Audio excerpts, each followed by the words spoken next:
History's strange, it's alien, and it won't give us what we would like to have. It's our third hour of a Tuesday morning, the 30th of September, 2025. Dave, as we dive back into Liberty 250, leading up to the 250th anniversary of this nation, where are we going today, man?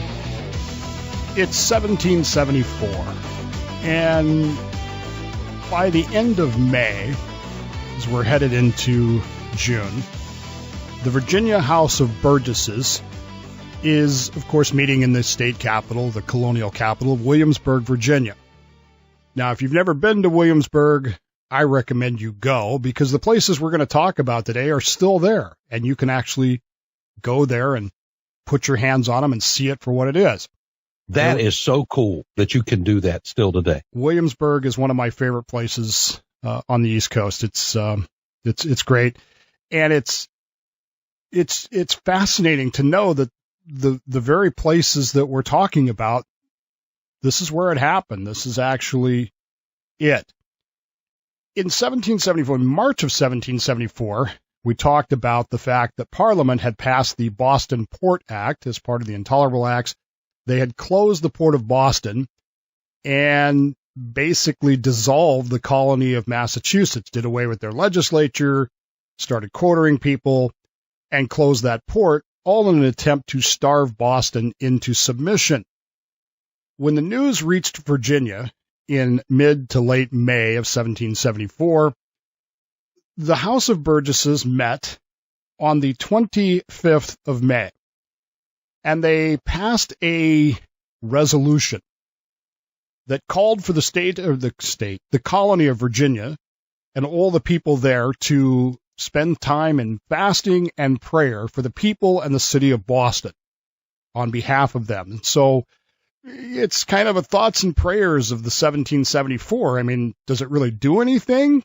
Well, yeah, it does. And that's a discussion I want to have on another date, but sure. But this idea that we're going to spend a day in prayer and in fasting for the city and the people of Boston really upsets the colonial governor of Virginia. His name, by the way, is Lord Dunmore. And in one of the more surprising coincidences in American history, Lord Dunmore is the most hated man in British North America. There's nobody that likes this guy. Not even the British like this guy. He is a colossal jerk, and everybody hates him. And he, by his actions, is actually going to do more to unite the colonies together than King George III ever even imagined doing. He is probably the villain of the villains when it comes to the American Revolution, and yet today virtually nobody knows his name. But it's this day, May 25th, May 26th, 1774, that he's going to get word that the Burgesses have done this call for prayer and fasting on behalf of Boston. And he sees this for exactly what it is. He sees this as an absolute direct political challenge to royal authority. And so he does what he believes that he is authorized to do. He declares the House of Burgesses dissolved on May 26, 1774. He says, that's it. The oldest legislative body in North America is now null and void. I'm in charge. I'm it. You people cannot meet here anymore. And he locks the doors to the Capitol building in Williamsburg, Virginia. As you probably know, because you know how the story ends, he's not successful in this attempt to rein in Americans. But it's his reasoning and his effects that are going to lead to the absolute union of the southern states, particularly with the northern states and the 13 colonies together, as Lord Dunmore tries to shut down and fatigue into compliance the colony of Virginia. We'll pick it up in 60 seconds on WMMB. So we've got history living still in Williamsburg, Virginia, Dave. And now that the House of Burgesses has been shut down, did he expect just total compliance here? Yes, But he also figured, well, if I just don't let them meet, or things will be great and everything will be fine. Lord Dunmore, like I said, he is the bad guy of the bad guys. I mean, he just really, there's Tarleton, there's King George III, but Lord Dunmore is actually the guy who does more to unite the colonies together than any other singular person in the entire story. And it's weird to me that so few people know of him. He is, as I said, the royal governor. He's dissolved the House of Burgesses. So on the morning of May 27th now, the next day, the Burgesses show up to the Capitol building, getting ready to meet. And of course, the doors are locked and they're guarded, and they're told that you no longer work here. I guess, in a way, it's kind of a funny thing, I suppose. The Burgesses, instead of just going, oh, well, I guess we should go home, right? Instead, headed down Duke of Gloucester Street, and they walked down to a place called the Raleigh Tavern, which is, Bill, a bar. And inside this bar, inside this tavern, inside this alehouse, is a big room called the Apollo Room. And in the Apollo Room, which is used for all kinds of events, weddings, parties, that sort of thing, the House of Burgesses gathers on May 27, 1774, and gavels themselves into session and continues to have their meetings. I like it. Now, it's kind of a problem because all of their records, all of their guidebooks, if you've ever been part of any kind of legislative or body like this, you know that there are things that you need to have. You got to have the gavel, right? I mean, you got to have. There's usually you can have a mug of beer or whatever. Well, they have that. Yeah.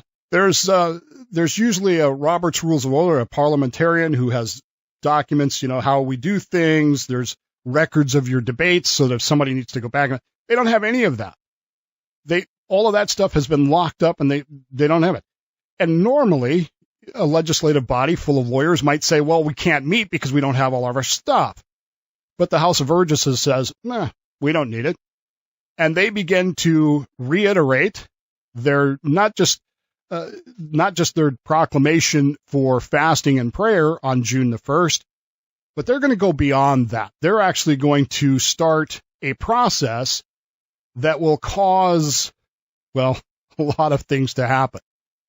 In the middle of all this room, though, as these tankards of beer are clinking and as quills are scratching on parchment and the likes of that, is one particular guy that I want us to focus on today.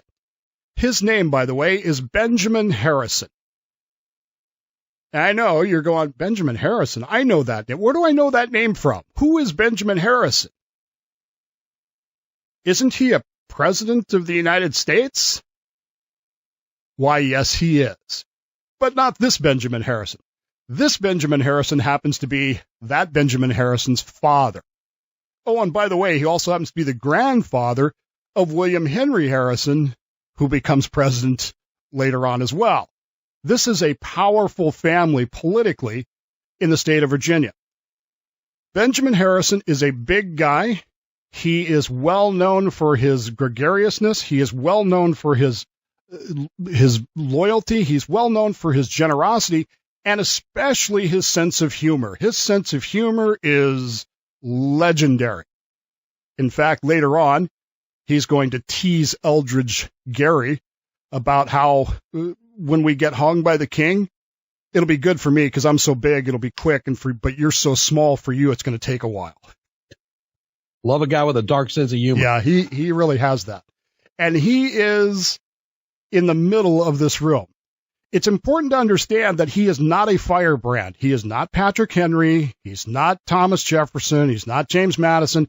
He's not one of these guys that's going to write all these words. He is a very wealthy planter. He is part of the merchant class in Virginia. And while all the firebrands can do all their preaching and all their writing and all those things that are going to motivate people, it's people like Benjamin Harrison who are going to have to carry it out. And believe me, it's going to ask him for a sacrifice. It's going to cost him a lot. But at the same time, without people like Benjamin Harrison, the future father of presidents and grandfather of other presidents, none of this happens.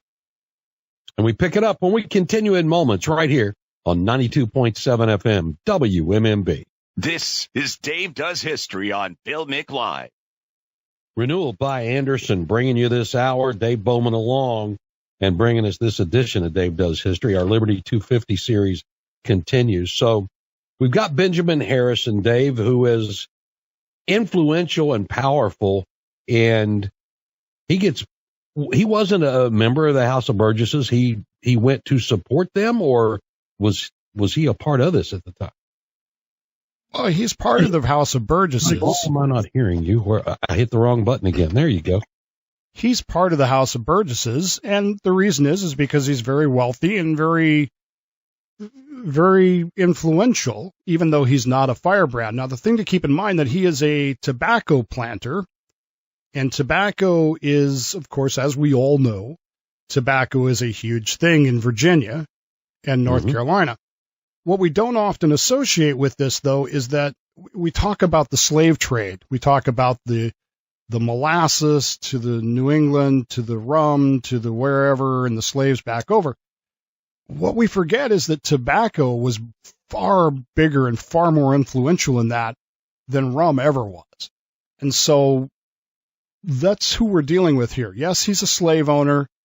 Yes, he's a tobacco planter, but he is also very influential here in Virginia politics and in Virginia's House of Burgesses, which is, of course, now meeting in the Apollo Room of the Raleigh Tavern, even though Governor Dunmore doesn't want them meeting. Now, Dunmore's position is that because they don't have their records, because they don't have their official room, nothing they do can be official.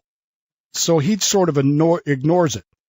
In other places around the 13 colonies, the governors shut down these legislatures, but they also then chase them out of other places as well. For some reason, Lord Dunmore doesn't do that here. Maybe he's kind of a presumptive jerk, so that could be why.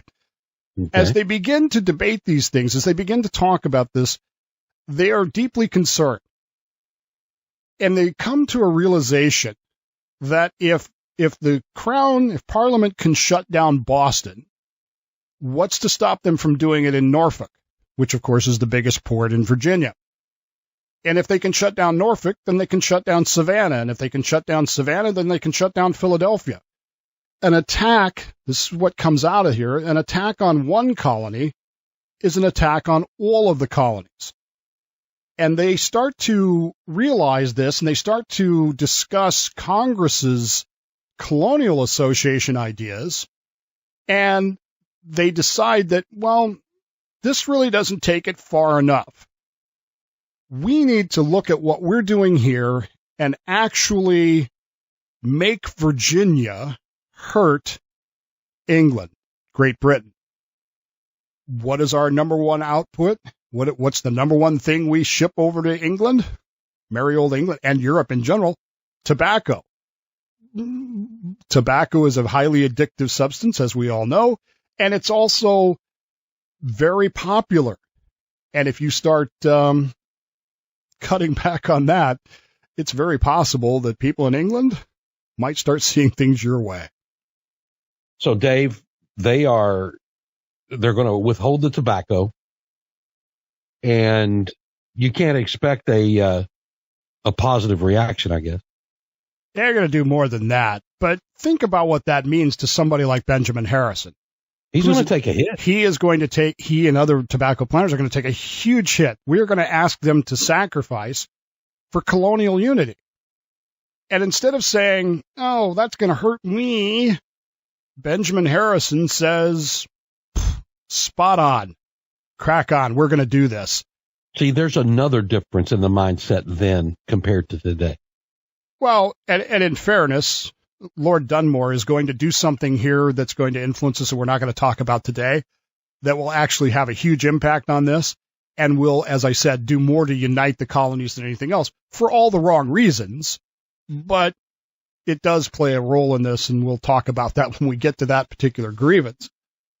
But in the meantime, yeah, we're asking these people to take huge hits and huge gambles in the hopes that maybe this will pay off. They form what's known as the Virginia Association. Now, this is in response to the Colonial Association that in Philadelphia they put together.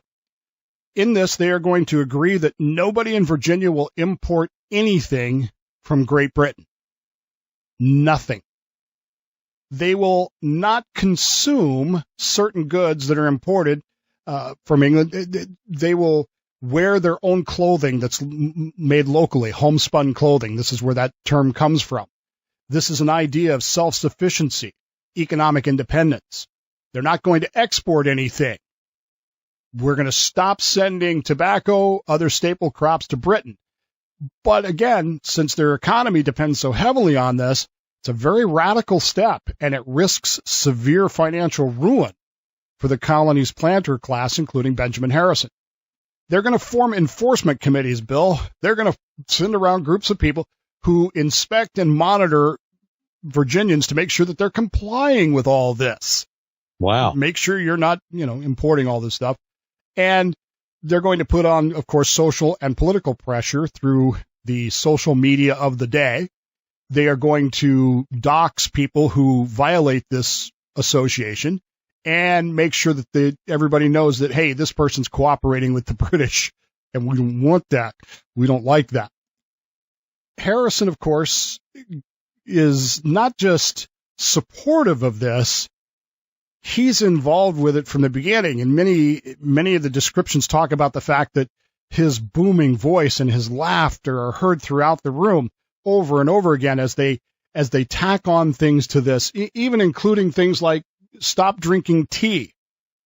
Okay, I mean, these are Englishmen for all practical purposes, and they come to the conclusion that we should stop drinking tea because tea comes from England, and we don't like that. You want to know why Americans drink coffee? There you go. Harrison's pushing all of this, and his willingness to go along with it, even at great financial risk to himself, even at great possible, he could lose everything. And this is a man who is not used to being poor by any stretch of the imagination. But he's willing to step up, and he's willing to do this, and willing to step out there. His role in this becomes, if I may, it adds weight to the consideration, which is a weird way of saying that because he's a pretty big guy. But it's also at this point that he tells Eldridge Gerry, as they're committing treason, that, well, it'll be okay because when they hang me, I'll die quick because I'm so big, and you'll just dangle there for a while, and that'll be it.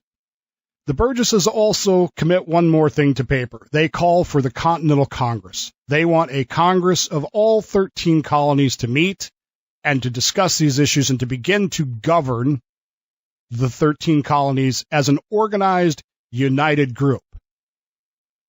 All those thoughts and prayers maybe seem to land pretty well. And through it all, Benjamin Harrison is a shining star in that room at the Apollo in the Raleigh Tavern in Williamsburg, Virginia. And we'll pick it up when we continue in moments right here on WMMB. Call Bill now, 321-768-1240. Renewal by Anderson. This hour's sponsor of the show as Dave Bowman brings us Dave Does History. Our Liberty 250 series continues. Benjamin Harrison, his influence on the Virginians as they are in support of Boston, having been slapped down by the British. Well, the British tried the same with the House of Burgesses in Virginia. They just didn't stand for it. Where are we at right now, Dave? So in 1776, we're jumping ahead here now, Jefferson takes up his pen and he tries to explain to the world why the colonies are breaking with Britain. He builds this case not only on principle, but on memory. The grievances that he lists are not imagined insults. These are not things that we're just making up. These are things that actually happened. They're lived experiences. And among them, of course, is the charge that the king had forced the legislatures into unusual or uncomfortable places for the sole purpose of fatiguing them into compliance. Jefferson knows exactly what that means. He had seen it in 1774 in Virginia. They'd heard about it in Boston. It happened in Georgia. It happened in North Carolina. It's all over the place. Now, this idea of fatiguing people, it sounds strange to us, but it's a weapon of tyranny. It's not a clash of soldiers, but it's a grind of inconvenience. The governors dissolved the assemblies, moved them to remote towns. They made them leave their records behind. They couldn't be comfortable. I know, they're politicians. Who cares? And members are scattered until their work becomes so it's just scattered all over the place. It's hard to do anything. And the crown believes that free men could be worn down by this, and that eventually they'll just fatigue you into compliance. You'll be silent because you'll be so tired of trying to chase things down. In Massachusetts, they forced the government out of Boston and into Salem. In North Carolina, the governor dissolved the assembly, and then he had to leave. By this point, all of the royal governors, by the way, are living on ships off the coast because it's not safe for them. The guy in Georgia, his letters are hysterical. But they're still trying this. The pattern is very clear. Silence can be achieved if we just wear them down. But the colonial response was not submission. Like the House of Burgesses going to a tavern, the Apollo Room. Some went to churches, some went to private homes. And it's best that we remember these things. The Apollo Room in the Williamsburg in Williamsburg is a great example, plus because you can still go there. Wherever these governors tried to squash this, it just sprang up somewhere else.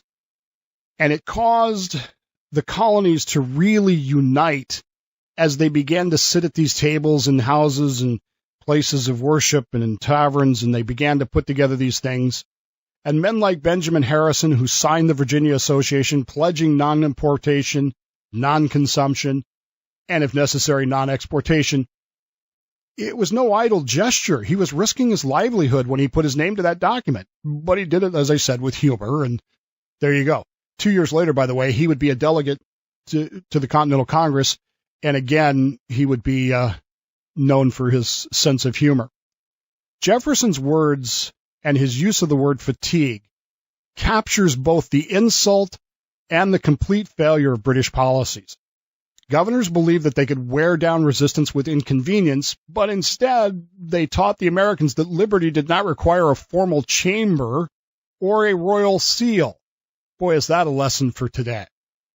It could survive in a tavern, it can survive in a church, it can survive anywhere where free men gathered to act together. It didn't silence them, it hardened them.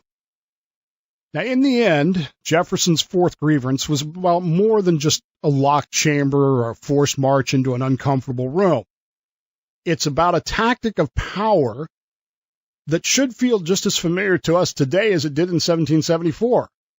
Now, he called it fatiguing them into compliance. It meant wearing people down with inconvenience until they finally just yielded to government power. Look around you. You'll see some echoes of that same idea, huh? Mm-hmm. It shows up when a citizen tries to get a permit or a license and finds themselves lost in endless paperwork, phone trees, websites that send them in circles. It shows up when laws are written in such dense, tangled language that you need a lawyer to try to understand your rights. It shows up when agencies bury records behind paywalls or slow walk a freedom of information request until the story has gone cold. Sometimes fatigue comes in distance. Jefferson complained about legislatures being pushed away from their records. Today, what happens when a public meeting is scheduled at a time and place where most people are, at work? They can't go to that. Mm-hmm. Same kind of thing. Sometimes it's a delay. The hearings are rescheduled. Cases are dragged out. Deadlines are moved. And all but the most determined are going to give up because you just don't have time to deal with this. Sometimes it's the constant demand to comply with new reporting requirements, new audits. How often do we talk about the fact that average American commits how many felonies a day because there's new laws we don't even know about? Yeah, exactly. New checks. Until the act of our everyday lives feel like we're pushing against a tide of just forms, government intransigence. The strategy hasn't changed much in 250 years. If you can't silence the people outright, you can drown them with inconvenience. If you can't forbid them to speak, you can bury them under rules and red tape until they fall quiet on their own. The lesson for us today of the Apollo Room is that fatigue, just like 1776, can be resisted. The Burgesses of Virginia could have just gone home when Dunmore dissolved them. Instead, they walked into a tavern and they kept on governing. Benjamin Harrison, with his booming laugh and his easy courage, showed that the answer to fatigue is persistence. He made it plain that freedom lives wherever people are willing to endure the grind rather than to surrender to it, which isn't easy. Believe me, I understand. We all have lives. We all have things we want to do. Just like 1776, though, we're going to have to stand up against it. That challenge is still before us today. We can't let ourselves be worn down, or we can do what Harrison and his colleagues did in 1774. Gather together, however unusual or uncomfortable a place or time, and simply refuse to be silenced. And we continue in just a minute. 321-768-1240 if you want in with Dave Bowman on Bill Mick Live. Dave, as you were closing, it reminded me a lot about the initial stages of the most recent Tea Party movement here in the country, before centrist and left-leaning Republicans jumped in and tried to usurp it. You had people inspired to say, you know what, we can do this. We can step up and we can make a difference. And I think in many ways they still are. I think Donald Trump benefited from that, but it's the traditional politicians that try to tamp these things down. And that's what these colonials were facing. Because in so many ways, they're the ideological descendants of Lord Dunmore. They, look, this isn't about politician bashing today, but how many of our politicians have we talked about don't understand these things? They don't understand. How many of them in Congress have actually read these 27 grievances and understand why they were there? They don't know.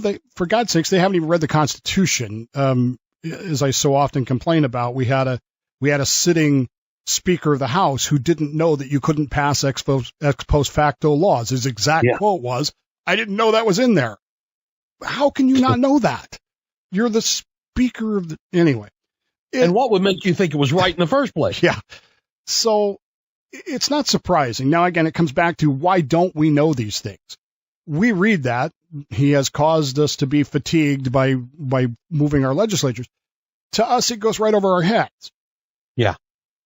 But we need to understand that our government today is doing exactly the same thing Lord Dunmore did at every level. I would say in most cases, this is more about your city and county state governments than the federal government. I've watched the city of Modesto intentionally schedule meetings for important events that they knew nobody would go to because, number one, they don't really want to hear what you have to say. But number two, if they make it inconvenient, you won't go and they'll get the decision they want. And usually it's the bureaucrats that are doing this and the politicians just go along with it. They stood up to this in 1774 and 1776. Do we have that same spirit today? Doesn't look like it to me, but then again, I have copious free time now because I'm retired. Your screen's frozen up. Are you still there? I'm still here, but there you are. Okay, go ahead. I'm still here, and I don't know what you heard me say there, but do we still have that same spirit? I don't think we do. And that causes me concern. And I think part of that is education, because again, we don't know these things. We don't understand what these words mean. I think there are flickers of it. I think the embers are hot, but is there anybody properly fanning them to cause it to spread? And when we have discussions like we had in the wake of Charlie Kirk's assassination and the willingness to suppress free speech and the like, I think you're right in the idea that we aren't understanding fully what we had embraced here and thought we had. we'll talk about this at some date in the future. Consider the mockery of thoughts and prayers over the past, 30 days. Just that. Yeah. Just consider that idea. This idea that, your thoughts and prayers are worthless. The House of Burgesses didn't think so. And in fact, it helped unite the 13 colonies. So what is it you're really afraid of there? Are you afraid of thoughts and prayers, or are you afraid of the fact that it might ignite something that you don't want ignited? Well, and just to tie that together for a minute, and we can talk about this next Tuesday when you're back, if you'd like to bring that up. We'll do it in the 7 o'clock hour before we jump into Dave Does History in our third hour next week. But go back to the Charlie Kirk Memorial Service and the inspiration that was there. And the people who have jumped in and helped with Turning Point USA have been hosting the Charlie Kirk Show in addition to his widow, Erica. But you got the Vice President of the United States taking his time to host that podcast and be a part of that. I think, like I said, the embers are there. And are they going to be properly tended to build the fire? And are the Benjamin Harrisons of today willing to step up and say, might cost me everything, but it's the right thing to do? Yeah, I think you'll find that sacrifice not as easy to obtain. And not that that was an easy sacrifice at all. I mean, you're talking about their ability to survive in a much different land. Well, I'm glad he did it, because he went on to be the president and grandfather and grandfather of 2 more presidents. So obviously it was worthwhile. Dave Bowman, that's always a good hour with Dave Does History here on Bill Mick Live. I do appreciate it. I know it takes a lot of work to put it together, and thank you much for that. Renewal by Anderson brought to the hour. Dave Bowman, thank you. We'll see you next week, sir. See you then. Check out more stories from history at davedoeshistory.org.